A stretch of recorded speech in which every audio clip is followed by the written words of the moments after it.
Est-ce que vous voyez bien la présentation sur vos écrans? Oui. Oui, c'est visible pour tout le monde? Alors, il y a juste une chose, c'est que voilà, le menu est juste sur mes commandes, donc je vais... Voilà. Alors peut-être avant d'aller plus loin, je vais vous parler de moi en 2 minutes. Donc mon nom est Marco Bertolini. Je suis formateur depuis 1989. J'hésite à le dire maintenant, ça fait un bail, j'ai l'air d'un ancêtre quand je dis ça. Donc, mais depuis environ 5 ans, j'ai commencé à faire de la formation hybride. Et au début de la très mauvaise formation hybride, un peu comme tout le monde, je pense. Donc j'ai fait de la formation en présentiel avec quelques ressources en ligne, et puis tout en travaillant pour quelques institutions, notamment comme Formaform, qui est une institution de formation de formateurs en Belgique. Je pense que je me suis amélioré à leur contact, et donc maintenant je fais du véritable blended learning, donc de la formation mixte, de qualité, je pense. Et puis depuis l'an dernier, donc depuis juillet de l'an dernier, on a lancé un nouveau site web qui s'appelle Spock en Stock. Alors Spock en Stock, c'est un petit clin d'œil à Tintin, parce que le 18e album de Tintin s'appelle Coq en Stock. Et comme nos cours en ligne sont des SPOC, donc des Small Private Online Courses, des cours privés pour un nombre réduit de participants, eh bien, je voulais faire ce petit clin d'œil en tant que tintinophile. Voilà.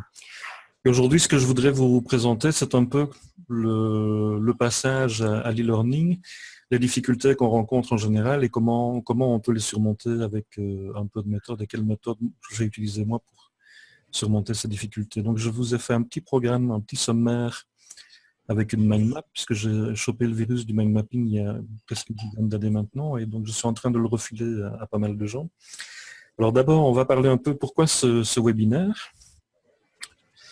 Quelles sont les raisons pour lesquelles j'ai eu envie de créer ce webinaire.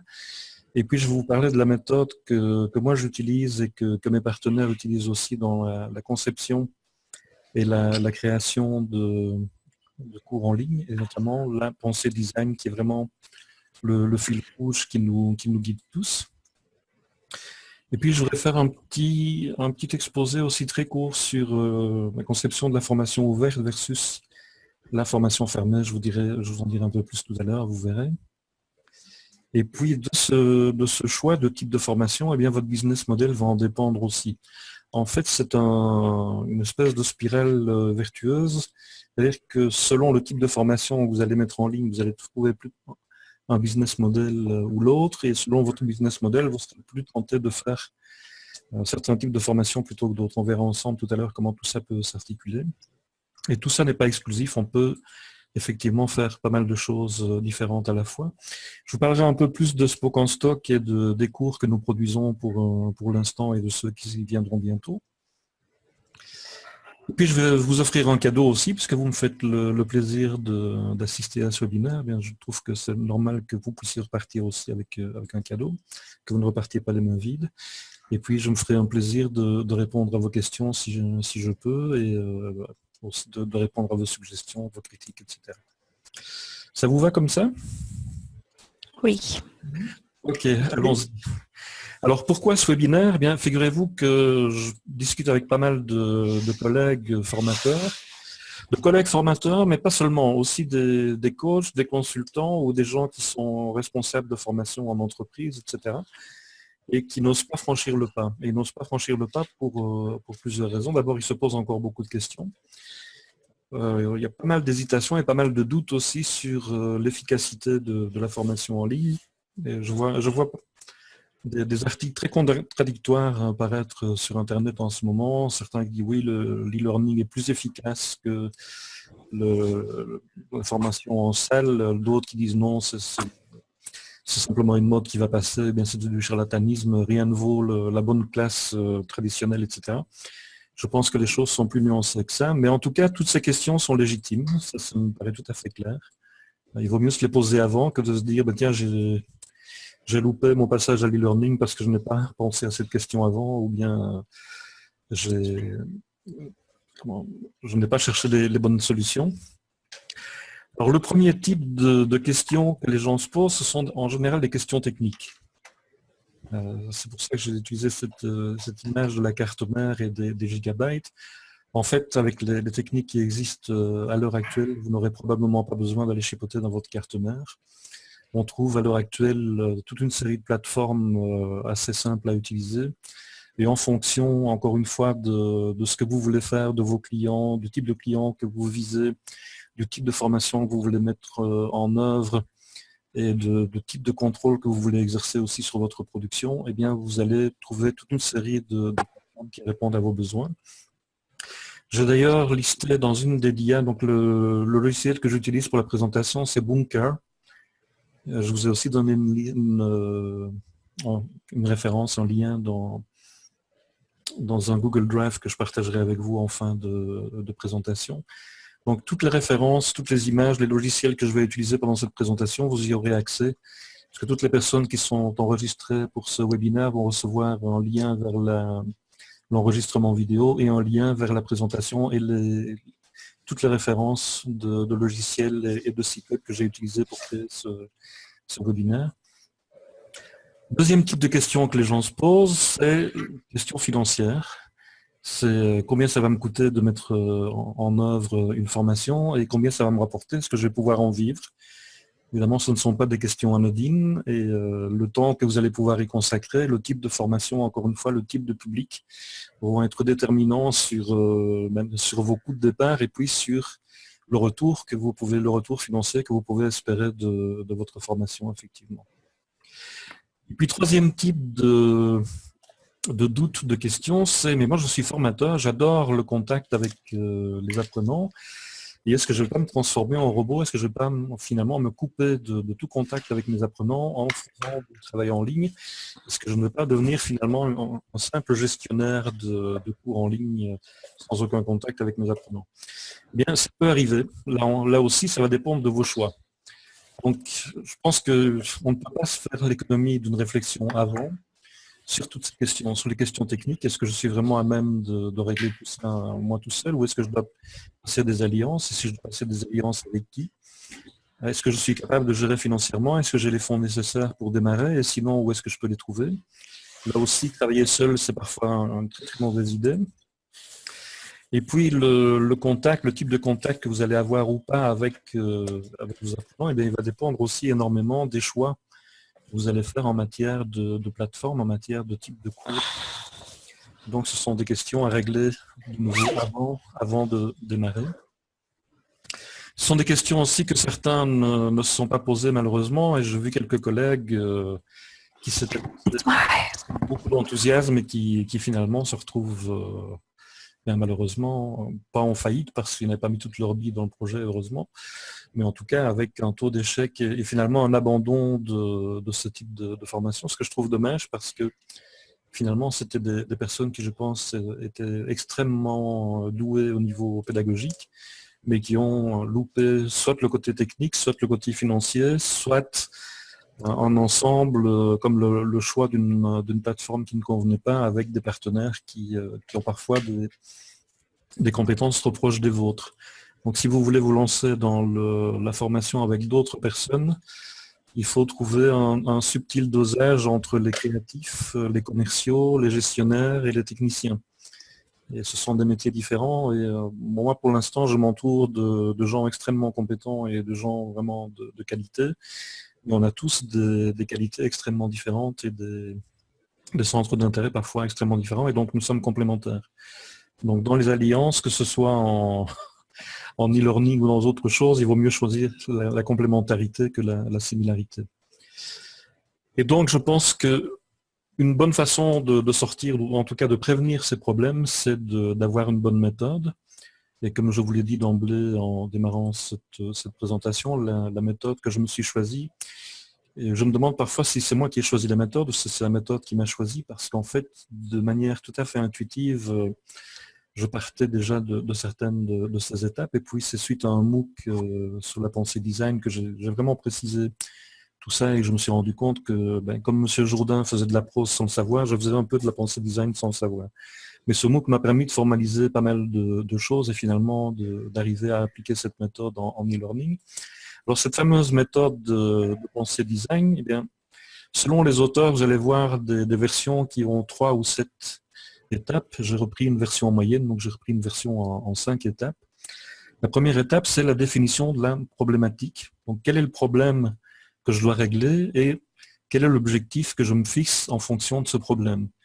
Et en formation, eh bien, c'est définir les besoins en formation, les vrais besoins de votre utilisateur final, qui n'est pas forcément le client que vous allez rencontrer en première ligne, qui n'est pas forcément le client qui paye.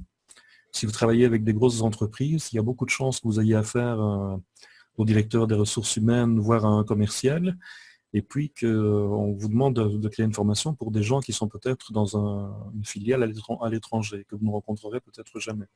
Donc c'est une des premières difficultés, c'est effectivement de bien définir le besoin de vos utilisateurs finaux. Ça fait partie de la première semaine de notre cours, créer votre cours en ligne. Ensuite, on va essayer de se mettre en empathie avec l'utilisateur. Et non seulement d'essayer de comprendre ses besoins intellectuels, mais aussi, et peut-être surtout, de comprendre ses émotions, de comprendre les émotions positives et négatives qui sont liées dans son esprit à la formation qu'on va lui proposer, ou bien aux besoins qu'il ressent ou aux obstacles qu'il ressent dans sa pratique professionnelle ou dans sa vie quotidienne. Et donc on va essayer vraiment de se mettre dans sa peau, et il y a des outils pour ça. Moi j'utilise par exemple la carte d'empathie de David Gray. Et ça permet vraiment de ressentir ce que les gens ressentent, d'essayer de penser comme eux, d'essayer d'entendre ce qu'ils entendent dans leur milieu, d'essayer de comprendre les préjugés qui circulent dans leur milieu pour mieux les contourner. Et plus vous pouvez ressentir les besoins de votre public, plus vous pouvez apporter une réponse complète, qui ne soit pas seulement une réponse intellectuelle ou mécanique, mais qui soit aussi une réponse qui tienne compte du côté émotionnel de votre public. Et puis troisième étape, c'est l'idéation. Et donc là, on travaille sur des techniques de type brainstorming. On essaye effectivement d'utiliser le maximum de réponses pédagogiques possibles, c'est-à-dire d'essayer non pas de travailler uniquement de la vidéo et des quiz, ou bien uniquement avec du PowerPoint et des quiz, mais essayer de vraiment créer des parcours de formation qui tiennent compte des besoins du public, mais aussi d'exercices qui ont un lien direct avec le monde réel. C'est-à-dire que, par exemple, dans nos spots, on travaille souvent sur base du projet des participants. Donc, c'est clair que si vous partez d'un projet réel des personnes, eh bien, vous avez beaucoup plus de chances d'abord que les gens soient réellement engagés dans le projet, qu'ils aillent jusqu'au bout, et puis vous allez répondre aussi à leurs besoins réels. Et donc, en idéation, on essaie toujours en formation en tout cas, on essaie toujours que les exercices qu'on donne soient des exercices qui correspondent à des pratiques dans le monde réel. Et que les exercices, les compétences ou les connaissances que vous avez acquises en formation soient transférables dans votre pratique professionnelle et le plus rapidement possible. Et puis il y a une phase test, et dans notre formation Créer votre cours en ligne, eh bien c'est effectivement la mise en ligne de la formation et puis le test avec un panel d'utilisateurs. Et puis le test ultime, c'est la mise sur le marché, c'est la livraison, et donc là effectivement on délivre la formation aux apprenants. Et puis on ne s'arrête pas là, et c'est d'ailleurs ce que je trouve passionnant dans ce métier, c'est que au fur et à mesure des nouvelles sessions, eh bien, on affine notre plateforme, on affine nos outils, on affine nos exercices et notre compréhension des besoins du public. Et donc, généralement, votre formation n'est pas au top dès la première livraison, mais vous vous affinez avec le temps. C'est pareil en formation présentielle. Une formation en présentiel est rarement à son niveau de perfection dès la première fois. En général, il faut aussi s'entraîner et donner sa formation plusieurs fois avant qu'elle soit réellement opérationnelle. Alors, qu'est-ce que j'entends par formation ouverte et formation formée? Alors, il s'agit surtout de l'angle de la participation des apprenants. Alors, ce que je vais vous dire ici, ce n'est pas un jugement de valeur, parce que je pratique à peu près toutes les types de formations qui sont repris ici, mais il faut savoir qu'ils s'adresseront à différents publics, dans des circonstances différentes, et que votre modèle économique risque effectivement d'en subir les conséquences, ou en tout cas de devoir s'adapter à ce type de pratique et à ce type de public. Donc à gauche, vous avez la formation la plus fermée, c'est-à-dire la formation qui fait le moins appel aux échanges entre participants et aux échanges entre les participants et les formateurs. C'est vraiment le cas de l'auto-formation en ligne, c'est-à-dire c'est une formation où vous entrez, vous avez une série de vidéos, etc. Ou une série de quiz au maximum, et vous n'avez pas de forum, vous n'avez pas de moyen d'échange avec les autres participants. C'est aussi le cas de formations sur YouTube. Et encore une fois, je ne dénigre pas du tout ce type de formation. L'an dernier, j'ai eu un problème avec un ordinateur portable. J'ai la coque qui protège l'écran qui s'est vraiment fendue au départ et puis qui s'est quasiment ouverte en deux. J'ai hésité à appeler un réparateur et puis finalement je suis allé sur YouTube, je regardais un peu comment on pouvait réparer ce type de truc, mais je me suis dit bon, je vais me lancer. Et donc j'ai commandé une coque et quand il est arrivé, mais j'ai de nouveau regardé sur YouTube et j'ai reproduit exactement les gestes que la personne sur la vidéo faisait et puis finalement j'ai réussi à refaire mon PC. Donc ça correspond effectivement à des besoins, mais ça correspond à des besoins en général très ponctuels et pas à des formations complètes, pas à des formations certifiantes, etc. Si vous voulez vraiment que les personnes, vos apprenants apprennent des choses sur le long terme, qu'ils se les approprient, il faut autre chose que simplement des vidéos ou des quiz. Et donc un peu plus loin, ici à droite, vous avez les XMOOC, c'est-à-dire les MOOC un peu ex cathedra avec des vidéos et des quiz et quelques exercices en ligne, où finalement les échanges ne sont peut-être pas très développés, et où finalement la communication se fait encore de manière très verticale, même si on est dans un système numérique. Et puis un peu plus à droite, même beaucoup plus à droite, vous avez les MOOC connectivistes ici. Donc ce sont des MOOC où les participants participent vraiment, c'est le cas de le dire, à la co-construction de savoir, participent vraiment à la construction du parcours de formation. Et par exemple, c'est le cas du MOOC équipement Internet outillé pour apprendre, auquel j'ai eu le plaisir de participer en tant que formateur lors de la 3e édition. Et là, effectivement, on demande énormément aux apprenants. Donc ça demande beaucoup plus d'investissement aux apprenants, mais en même temps, ils construisent leur savoir, ils participent vraiment à la construction de leur savoir, et ça veut dire qu'ils apprennent de manière beaucoup plus approfondie et beaucoup plus durable. Et puis, vous avez le social learning, donc tous ces apprentissages à la fois sur les réseaux sociaux, mais aussi entre pairs dans une entreprise, et tout ce qui est apprentissage informel, c'est-à-dire tout ce qui est apprentissage en dehors d'une formation organisée, qui est très peu facile à mesurer. Moi, quand je vois les modèles du type 70-20-10, je suis toujours un peu sceptique parce que je ne sais pas comment on mesure 70% d'apprentissage informel, l'informel échappant par définition à toute mesure, mais bon. Et puis je pense que nos SPOC, eh bien,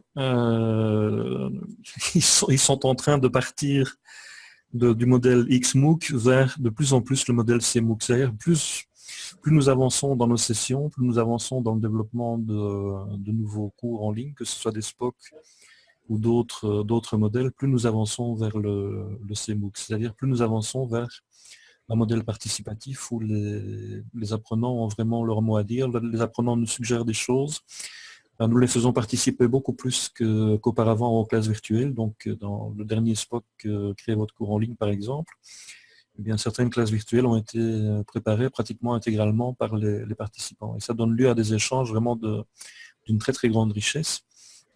Et donc là, on a vraiment un niveau d'échange et une richesse qui est pratiquement équivalente à celle qu'on aurait dans une classe en dur. Alors ça ne veut pas dire pour autant que je méprise encore une fois le modèle auto-formation, le modèle YouTube. Je vous dis, j'ai aussi développé des formations de ce type-là. Mais en tant que formateur, moi je peux dire que mon bonheur, il se trouve là. Parce que là, j'ai vraiment de réels échanges avec les participants. Et hier, je discutais encore avec Pierre Mongin, qui est un de mes partenaires et qui est aussi le formateur d'un des SPOC sur le développement, la gestion de projet avec le mind mapping. Et on se disait, mais finalement, on en apprend autant de nos participants qu'eux en apprennent de nous, peut-être même plus finalement. Non seulement sur les rapports humains, non seulement sur la pédagogie, mais je pense aussi sur la matière, sur la façon de la faire avancer, etc. Donc je pense qu'il Ils participent aussi au développement de notre expertise en parallèle au développement de la leur. Et je pense que ça, c'est aussi extrêmement important.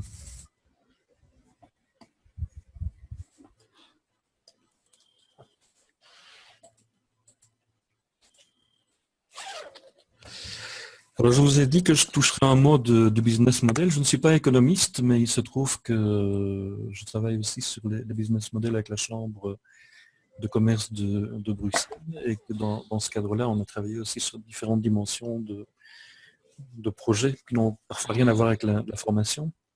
En tout cas, dans les business models, le premier conseil que je vous donnerais, c'est de vous distinguer. C'est distinguez-vous. C'est chercher vraiment, avant de vous lancer dans la création, la conception de formation, cherchez ce qui vous distingue des autres. Ce n'est pas évident du tout.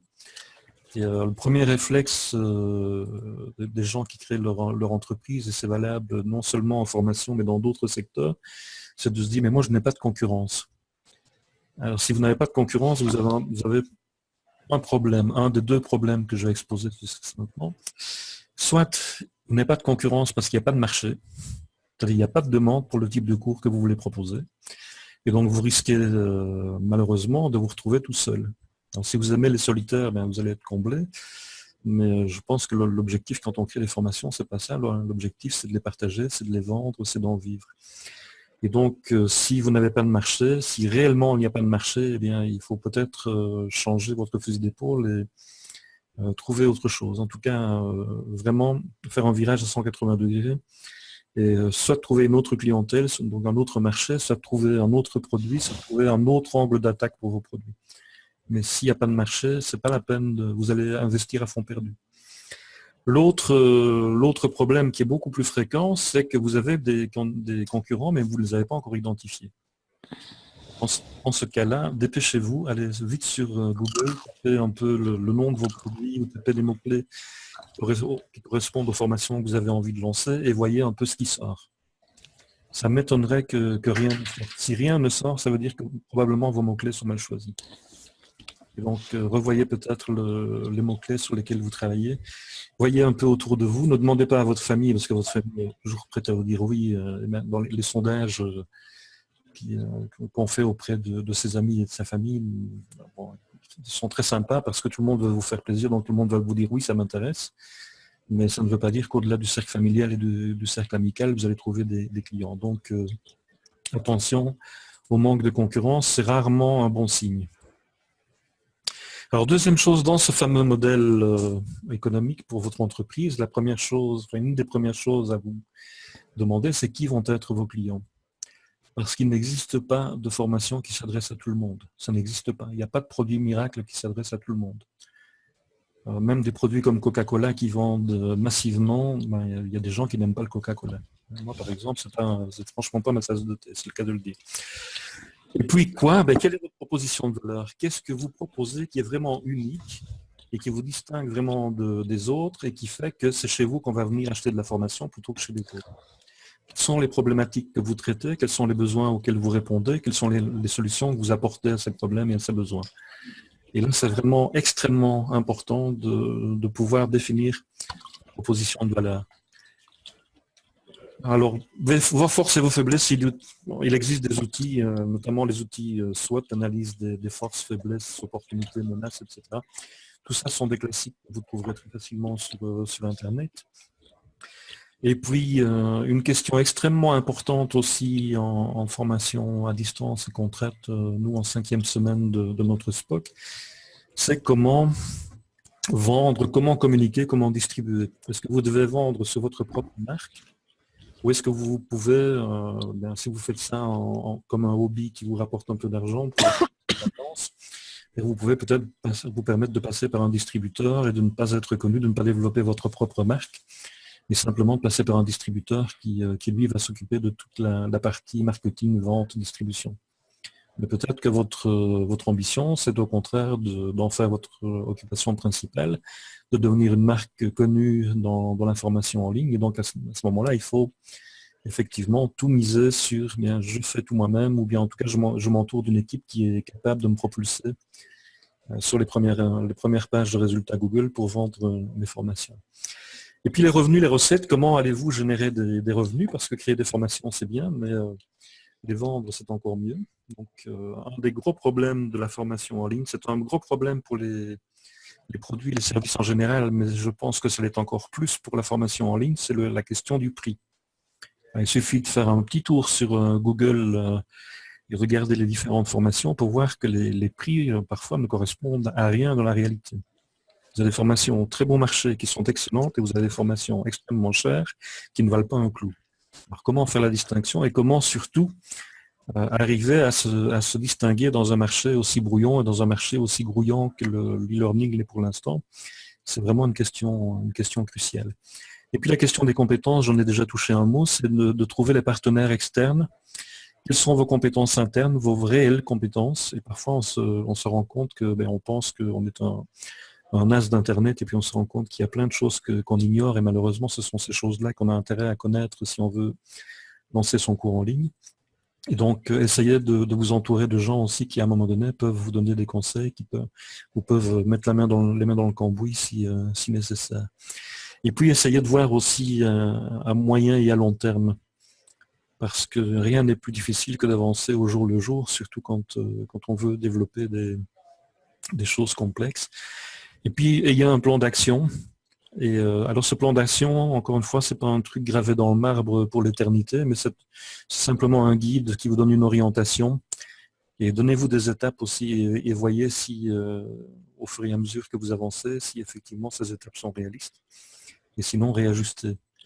Mais bon, je pense que tout ça a l'air un peu complexe, mais la meilleure chose à faire, c'est finalement réfléchir avant et puis se lancer.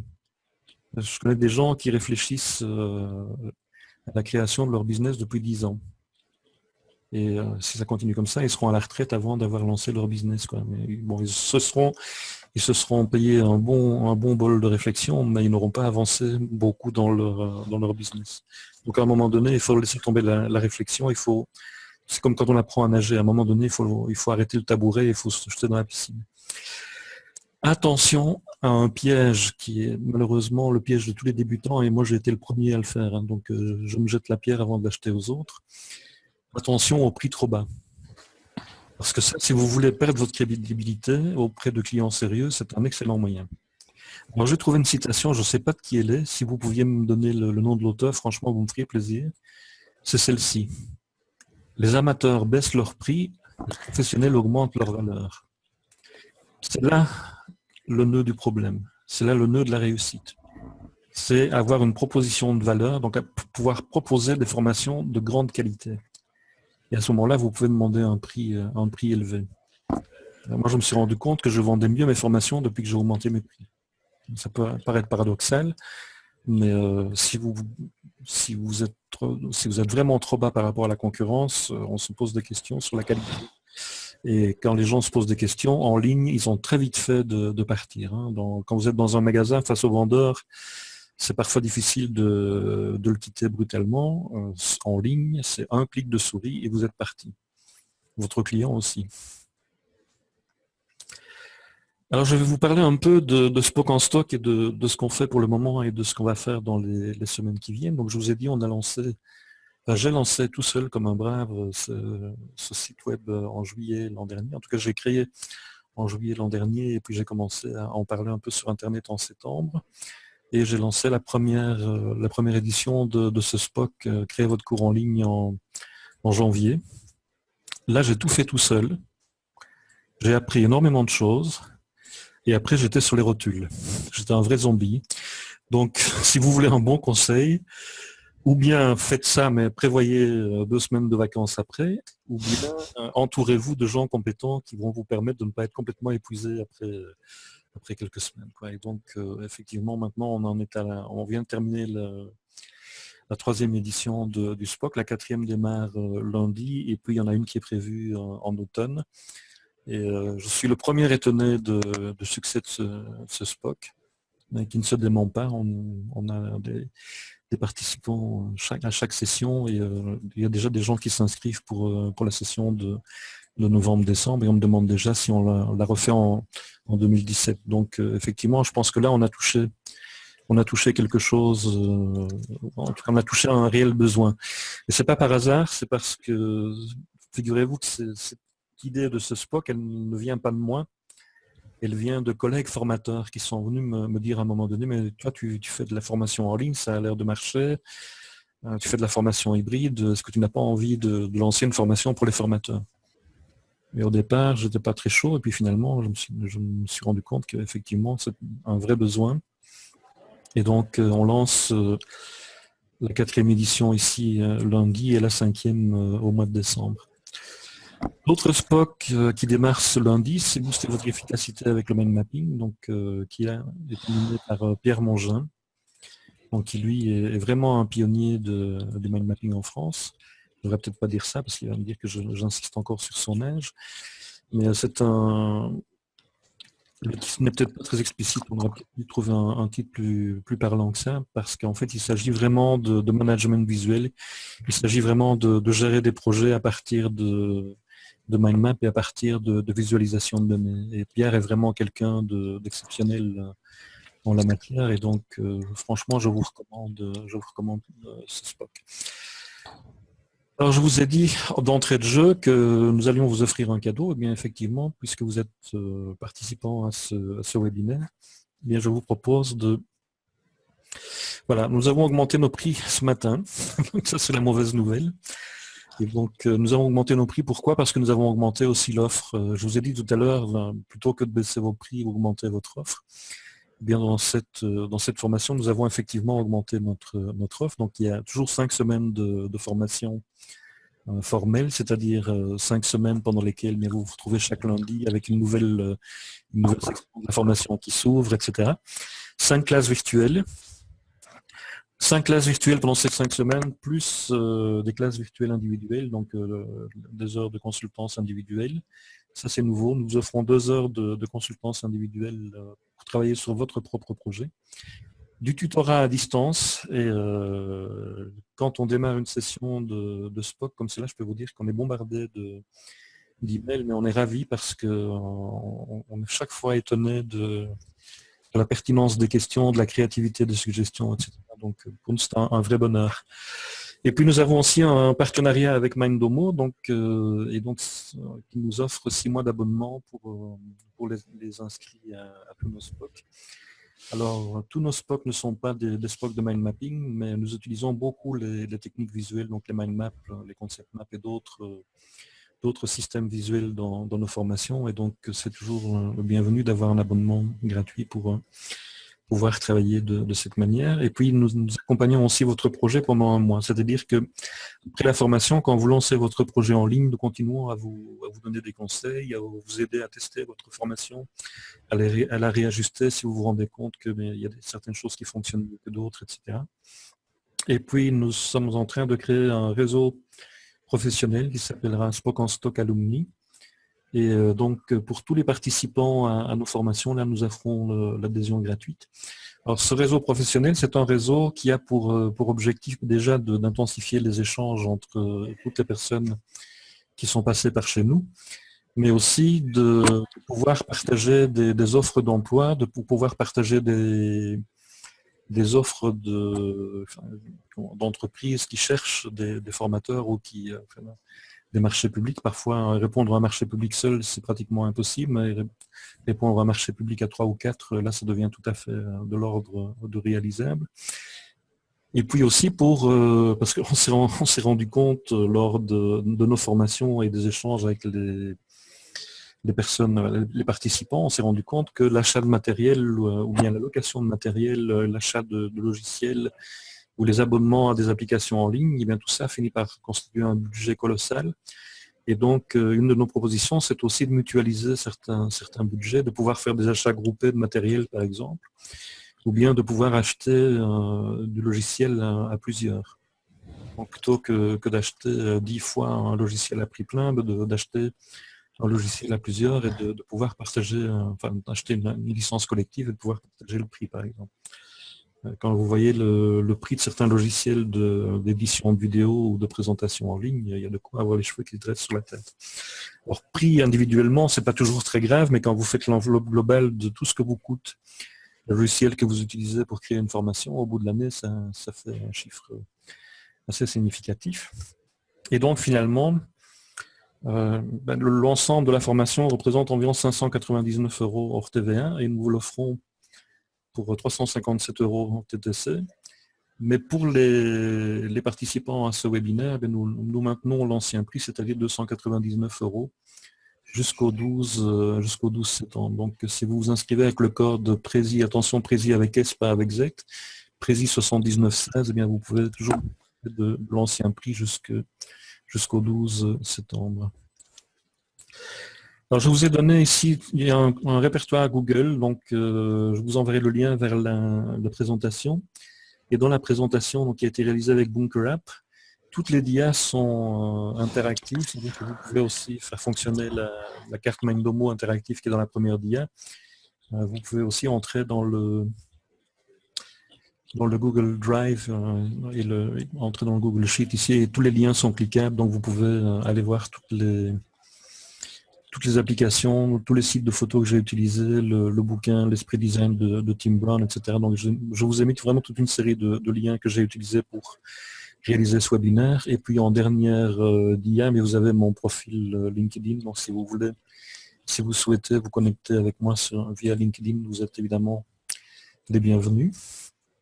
Voilà, j'espère que cette présentation vous a un peu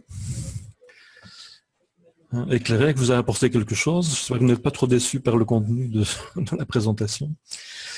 Est-ce qu'il y a des questions ou des réactions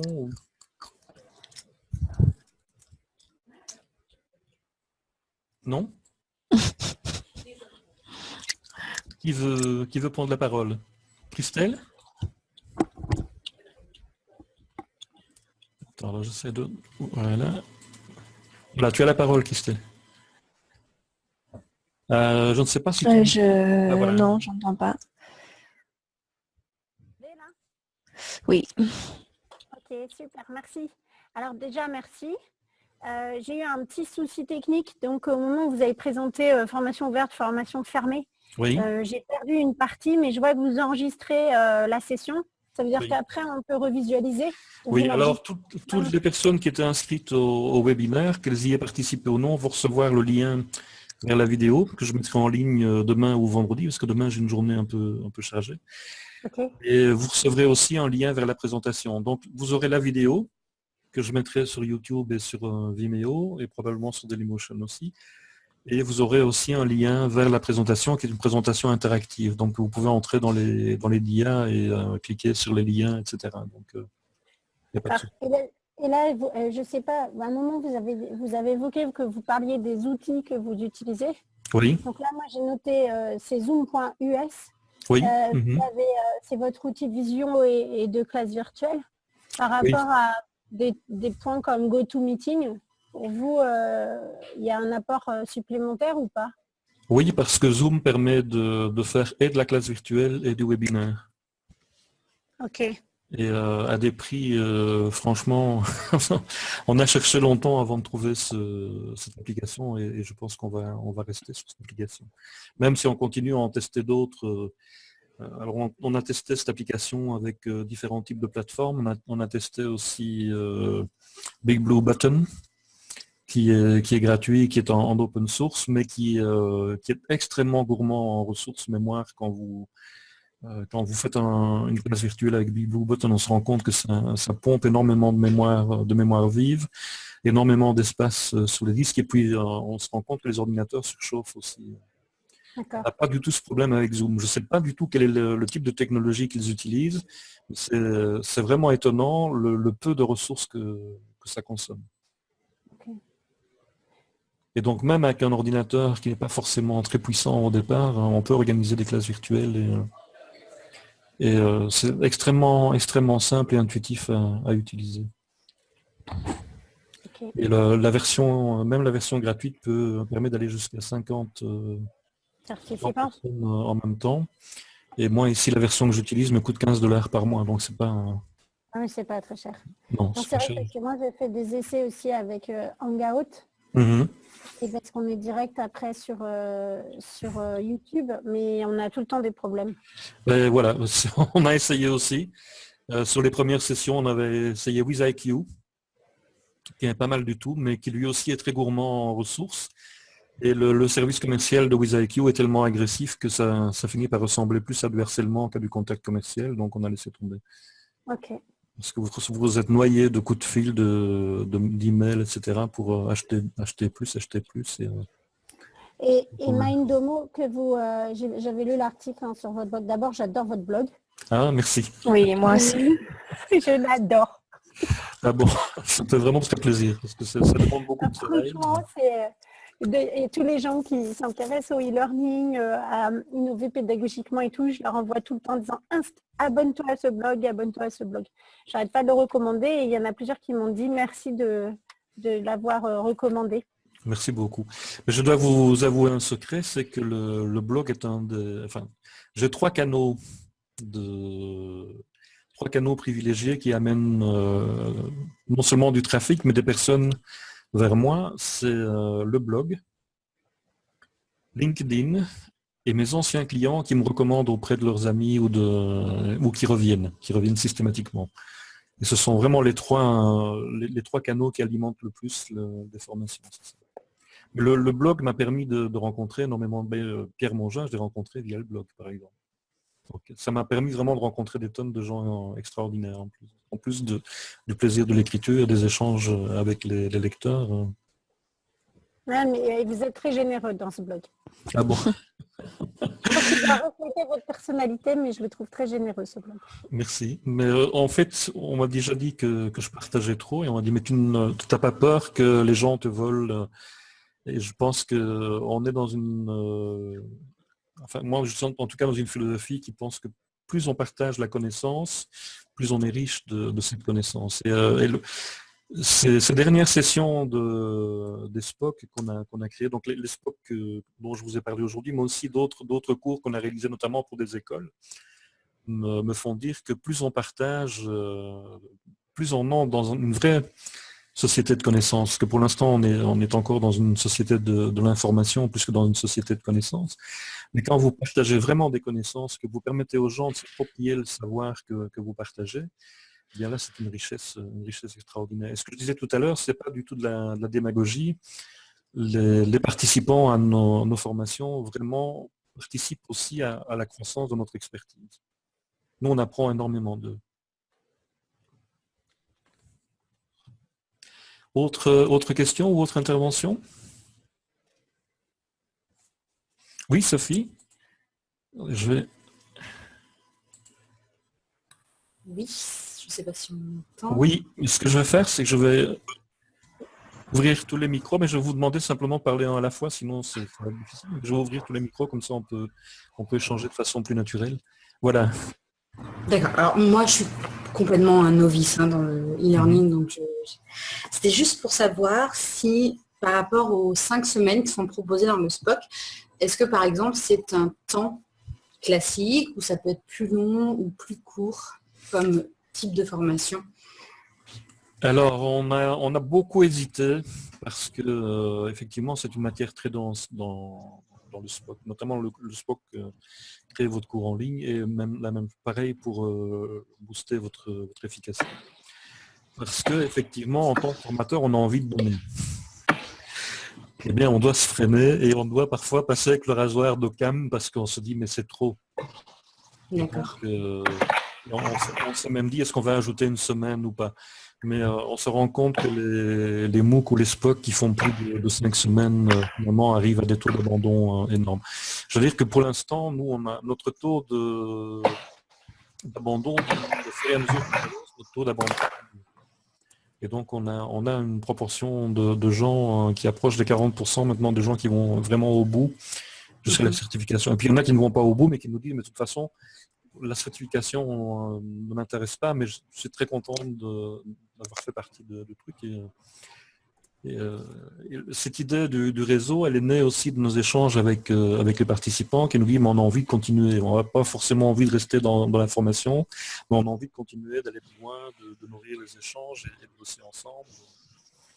Et donc, on se dit aussi que dans ce réseau, il y a un fameux réservoir de compétences et que, à certains moments, là, pour l'instant, on est en train de répondre à des marchés publics aussi bien pour des entreprises privées que pour des entreprises publiques.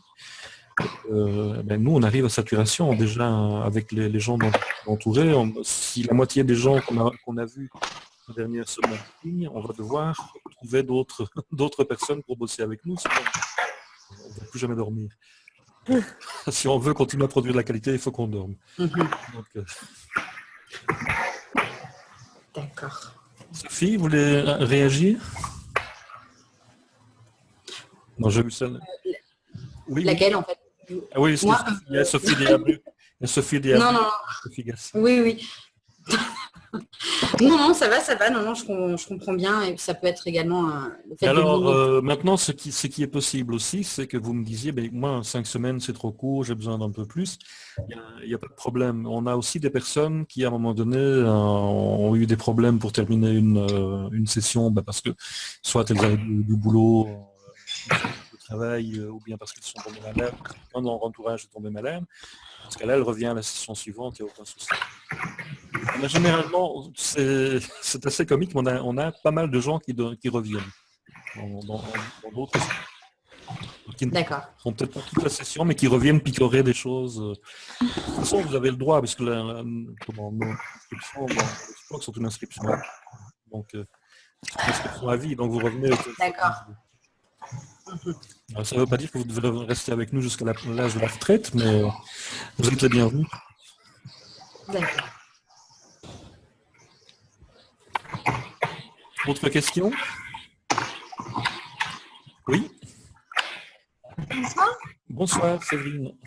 Déjà, merci pour votre partage, votre travail. Avec plaisir. Je ne sais pas d'où vient ce bruit. Si je peux. Il y a quelqu'un qui a des problèmes avec son micro ou. Voilà, je crois que ça venait. Ok, je pense avoir repéré d'où ça venait. Allez-y, je vous écoute.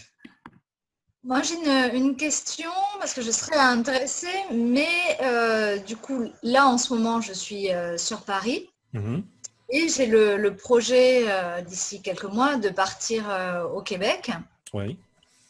Et du coup, je me demandais, comme vous parlez de communauté, est-ce que vous êtes en lien avec des personnes qui sont également là-bas ou comment à distance, moi, je peux aussi faire partie de la communauté? Enfin, est-ce que c'est quelque chose d'envisageable ou pas? Oui, la seule chose, c'est que pour les classes virtuelles, parfois, il faut des aménagements. Mais c'est possible parce qu'on a, par exemple, pas mal de participants qui viennent des Antilles françaises, donc Martinique et Guadeloupe. Et donc, en général, quand on fait les classes virtuelles, il est 19h à Paris et il est 13h chez eux. Et donc, ils se débrouillent pour avoir 1 heure au boulot ou pour 1 heure dans la journée pour participer avec nous. Québec, c'est 8 heures, je pense. Oui. Mais ma question, c'était essentiellement pour la suite, en fait, pour continuer le lien, contribuer éventuellement à répondre à des offres. Ce qu'on est en train de mettre en place, c'est c'est un site web qui est à la fois un forum et un blog. Et donc, qui nous permet à tous de continuer d'échanger. Si par exemple, moi je trouve un logiciel intéressant pour la communauté, je peux le partager. Si vous trouvez des ressources intéressantes ou un article qui peut intéresser tout le monde, ou si quelqu'un a une offre d'emploi qui peut intéresser l'un d'entre nous, ou bien si on a des propositions de participation à des MOOC, ou ici par exemple, cette année, j'ai participé à 2 MOOC en tant que bénévole, mais croyez-moi que participer à un MOOC, je peux vous dire que participer à Etipa, j'étais formateur bénévole. Alors les gens me disent, quoi, tu t'es pas fait payer? Je ne me suis pas fait payer, mais ça m'a donné une visibilité sur Internet assez incroyable. Donc il y a des participants d'il y a 2 ans qui viennent me trouver en me disant, voilà, j'ai besoin d'un cours et je veux que ce soit vous qui me le fassiez. 2 ans plus tard. Donc si vous avez des propositions de ce genre, réfléchissez à 2 fois avant de dire non si c'est bénévole, parce que c'est peut-être bénévole. Regardez aussi la charge de travail, parce qu'il ne faut pas non plus que vous trouviez complètement épuisé au bout du truc. Mais participer à un MOOC en tant que formateur ou en tant qu'assistant, il y a aussi des formules de MOOC, notamment le MOOC gestion de projet de l'École centrale de Lille permet à des participants de prendre des responsabilités, etc. On a eu une participante dans la dernière session du SPOC qui était passée par là. On voit que ces gens ont acquis aussi une expérience. Donc, n'hésitez pas à multiplier ce type d'expérience, à participer au travail des autres. Le dernier MOOC auquel j'ai participé, c'était un MOOC de la concurrence, donc vous voyez qu'on est plutôt œcuménique, quelque part. Oui, mais ma question c'était pour savoir si vous aviez déjà des liens vers l'extérieur, et particulièrement au Québec. Alors, au Québec, on a des liens. Jusque maintenant, on n'a pas eu de participants québécois. Mais on a pas mal de liens avec le Québec, et notamment via la communauté Formation 3.0 sur Google+. On a pas mal d'échanges avec le guide Maestro au Québec, donc, un annuaire de formateurs là-bas. On a pas mal d'échanges avec eux. Et non seulement ils ont un guide, mais en plus ils font des publications intéressantes pour les formateurs, comme des conseils judicieux. Et je pense que dans les mois qui viennent, on va renforcer cette collaboration et s'ouvrir un peu plus au Québec.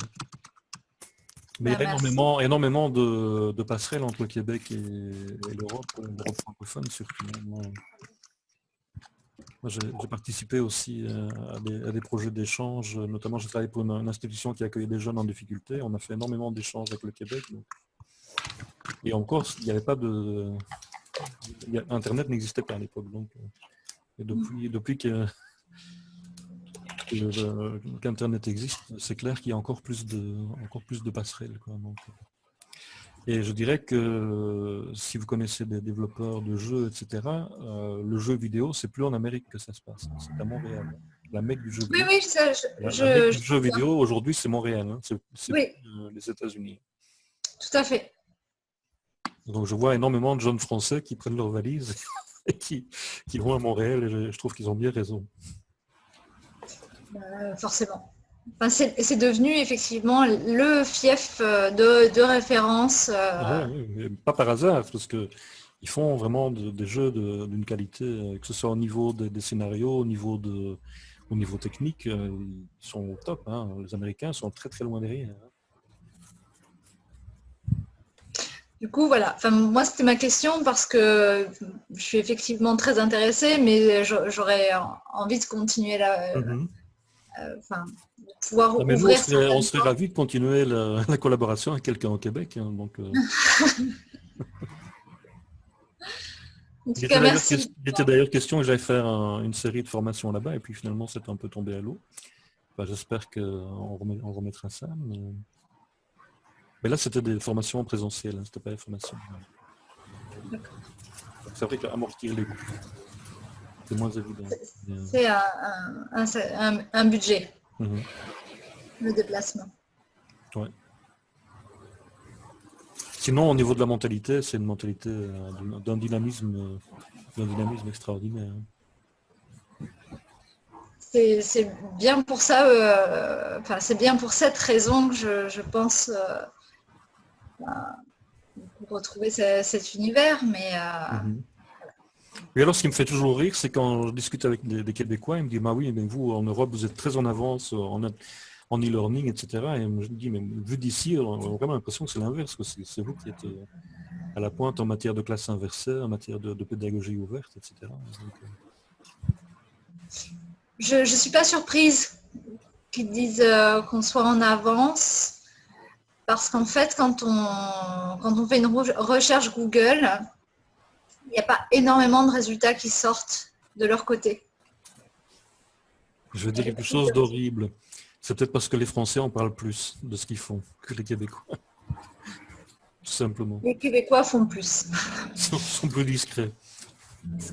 Les Français parlent beaucoup plus de leur réalisation. Dont je plaisante, mais c'est vrai que je pense qu'il y a un problème de communication, tout simplement.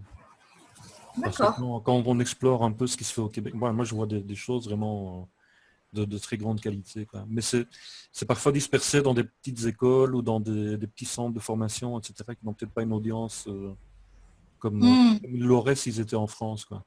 D'accord, je comprends mieux. Mais quand je vois les réalisations, je suis en contact notamment avec la directrice d'une école primaire au Québec qui utilise des pédagogies ouvertes. et qui créent d'ailleurs des mini-entreprises avec des enfants de primaire. Ils font un boulot remarquable, quoi, mais tout c'est... Là, c'est de nouveau grâce au blog que je l'ai rencontré. Donc, c'est incroyable.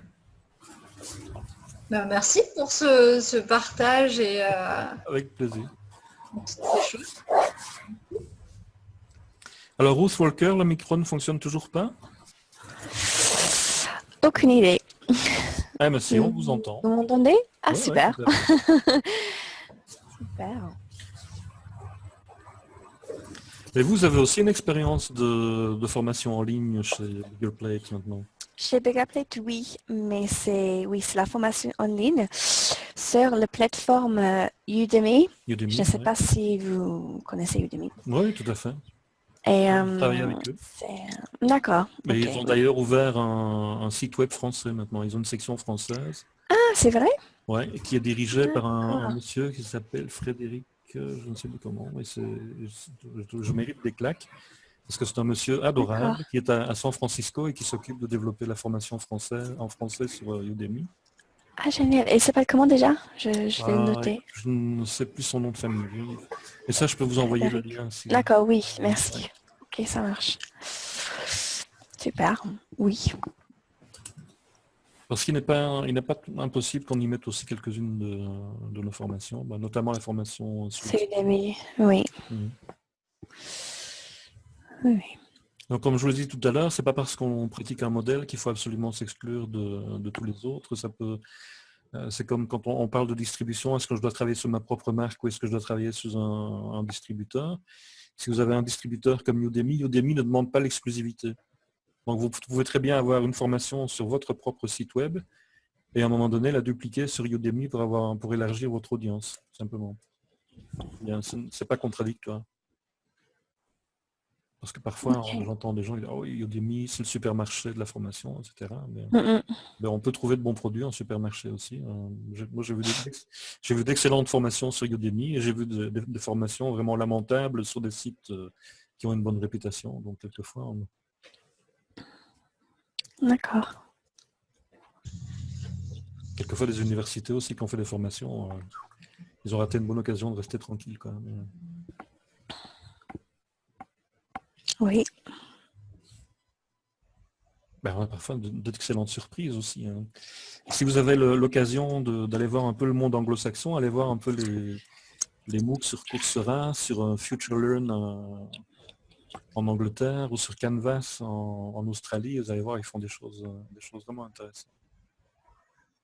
Moi, j'ai participé à un MOOC en Australie justement sur le blended learning et sur l'évaluation de la formation en ligne. Et c'était génial. Évidemment, il y a la barrière de la langue. Si vous ne maîtrisez pas l'anglais, c'est difficile. Mais allez-y, ne fût-ce que pour jeter un coup d'œil sur ce qui se fait ailleurs et comment les gens fonctionnent. Il y a beaucoup de choses à apprendre. Moi, j'ai appris énormément de choses du monde anglo-saxon en matière d'e-learning, pour tout ce qui est en tout cas de la qualité technique et aussi pour certains contenus pédagogiques. Et là, je vous dirais, pour les contenus pédagogiques, je dirais plus en Angleterre et en Australie qu'aux États-Unis. Sur Future Learn, je dis ça aussi pour Ruth, sur Future Learn, il y a des MOOC, mais absolument surtout et de très grande qualité. D'accord. Pour l'instant, je prépare aussi des formations en soins de santé. C'est un domaine où j'ai coordonné des formations en présentiel il y a une dizaine d'années. Et là, j'ai un ou deux clients qui viennent me demander des démos en e-learning dans ce domaine-là.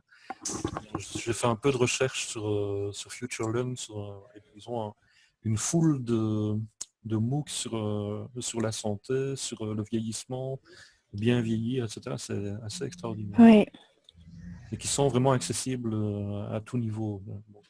C'est produit par les universités, mais ils arrivent.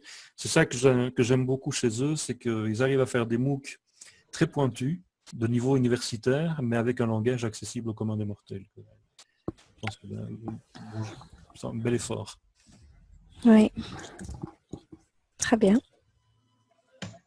Est-ce qu'il y a d'autres questions? Oui, Christelle? Oh, voilà, j'avais coupé mon micro. Marco, vous avez dit tout à l'heure que pour Spock en Stock, vous souhaitiez utiliser le logiciel que vous utilisez, ou en tout cas permettre à la fois un forum, que chaque participant puisse mettre son propre contenu pour le partager avec les autres participants, et qu'en même temps on puisse y assister à des MOOC. Là, non, ce sera pas ce site-là ne permettra pas d'assister à des MOOC directement. Mais par contre, il permettra d'échanger des liens entre nous, d'échanger des ressources et éventuellement de constituer des groupes qui se présentent pour un... Enfin, je ne sais pas si j'ai bien compris, en tant que participant ou en tant que formateur, vous voulez dire? Les deux. En fait, parce que moi, je suis aujourd'hui, j'aimerais faire évoluer. Moi, je gère une communauté d'alumni. Donc après, si j'ai vu que vous vouliez créer SES Alumni, je pourrais peut-être vous apporter un peu. Ah oui, oui, avec plaisir. Gérer des alumni, parce que c'est mon métier depuis 5 ans. Mais dans ma vision de la façon dont je veux faire évoluer ma communauté d'alumni, j'aimerais justement que ce soit aussi une communauté au-delà qu'elle s'apporte elle-même des opportunités de business, de carrière ou de belles rencontres, que ce soit aussi une communauté apprenante. Oui, tout à fait. Et j'aimerais faire évoluer ma plateforme, alors je ne parle pas de site, mais bon, globalement ma plateforme digitale, pour que justement n'importe qui dans la communauté, que ce soit un étudiant, un professeur, un diplômé, puisse partager un contenu, qu'on puisse peut-être réiter, classer par thème. Et aujourd'hui, j'ai créé des groupes LinkedIn, j'ai créé des groupes Facebook, mais ça ne permet pas forcément ça. Donc je me demandais si, j'ai l'impression que vous avez un peu la même envie que moi, et je me demandais si vous avez déjà trouvé un peu, parce qu'un WordPress c'est toujours super simple, mais ça ne permet pas ça. Oui, c'est toujours super simple en théorie, parce qu'en pratique... C'est ça, c'est clair. Ça dépend. Pour le blog, c'est pratique. En pratique, on a essayé de mettre le Spock, créer votre cours en ligne sur une plateforme WordPress avec un plugin, avec 2 plugins différents, avec LambDash et avec, je ne me souviens plus du nom de l'autre, WebPLMS. Non, mais WordPress, alors en théorie, ce sont des machines fabuleuses. En pratique, on s'arrache les cheveux tous les jours, on devient fou. Enfin, bon, mais donc du coup, moi j'ai trouvé un truc qui s'appelle Forum Actif. Forum Actif, d'accord. Ouais. Et ça n'a pas l'air mal du tout. Là, je suis en train de faire des tests. Et puis, si c'est concluant, mais je pense qu'on va utiliser ça. Mais si parmi les participants du webinaire, vous connaissez d'autres ressources qui pourraient être intéressantes, n'hésitez pas à faire signe, parce que moi aussi, je cherche le Graal dans ce domaine. C'est... Ok, donc là, vous êtes parti sur l'idée de forum actif. Mais en tout cas, je suis en train de le tester et jusqu'à présent, ça a l'air d'être un très bel outil. Il permet en plus de créer des groupes différents et donc, effectivement, vous me parliez d'anciens profs, d'anciens élèves, etc. Et là, effectivement, on peut avoir plusieurs niveaux, des groupes avec des droits différents, avec des partages de ressources différentes, etc. Parce que moi, je pensais mettre dans ce réseau les formateurs, les participants, mais aussi l'équipe technique, et peut-être des partenaires avec lesquels on travaille régulièrement. Mais tout le monde n'est pas forcément intéressé par la même information. Et donc, c'était intéressant pour moi d'avoir un logiciel ou une application qui me permette effectivement de partager des choses de manière différenciée. Et je pense qu'avec ce format actif-là, on peut le faire. Alors, il y a une version gratuite, mais évidemment, comme toutes les versions gratuites, je pense qu'on est noyé de pub. Mais les versions payantes n'ont pas l'air d'être très très chères. Donc, je vais faire je vais encore tester ça pendant une semaine ou deux et puis on fera un choix. Et après, dans les outils, moi, un de mes collègues m'a parlé de 360 Learning. Oui. Je sais qu'ils font pas mal de communication. Il m'a dit qu'a priori, alors pas pour le forum, enfin si, aussi pour le forum, mais plutôt dans le sens quand je suis avec un groupe et que j'utilise les forums pour que les gens échangent entre eux. Lui, il trouvait que c'était bien. Moi, je ne sais pas ce que vous en pensez.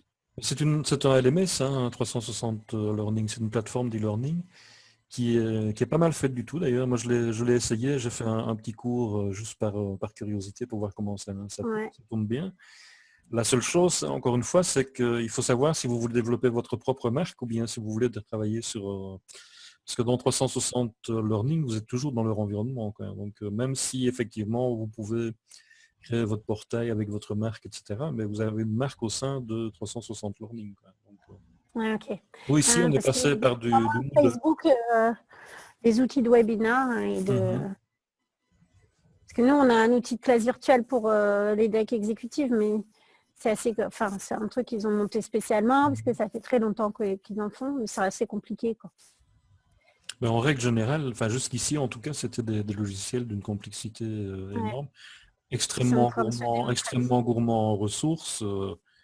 Ben, même Big Blue Button, déjà rien que l'installer, si vous ne connaissez rien en serveur, laissez tomber parce que moi ici j'ai la chance d'avoir un de nos partenaires qui est vraiment très bon là-dedans et qui a pu l'installer, mais quand on a fait les essais, on s'est rendu compte qu'il pompait toutes les ressources de machine facilement. Donc il faut qu'on installe, si on veut utiliser ça, il faut utiliser un système de refroidissement des ordinateurs paro, ou bien ils vont fondre. À chaque fois que je l'utilise, j'ai un petit message, warning 65 degrés. Ok. Bon, bah, merci. Non, c'était juste Avec ça. plaisir, vraiment. Est-ce qu'il y a d'autres questions, d'autres interventions? Non? De toute manière, je vous enverrai à tous et à toutes le lien de la vidéo, le lien de la présentation, et puis n'hésitez pas, si vous avez d'autres questions qui vous viennent après ou d'autres choses, n'hésitez jamais à me faire un petit signe, je répondrai vraiment avec beaucoup de plaisir. Merci beaucoup pour votre participation, et puis à très bientôt, j'espère. Au revoir. Merci. Au revoir.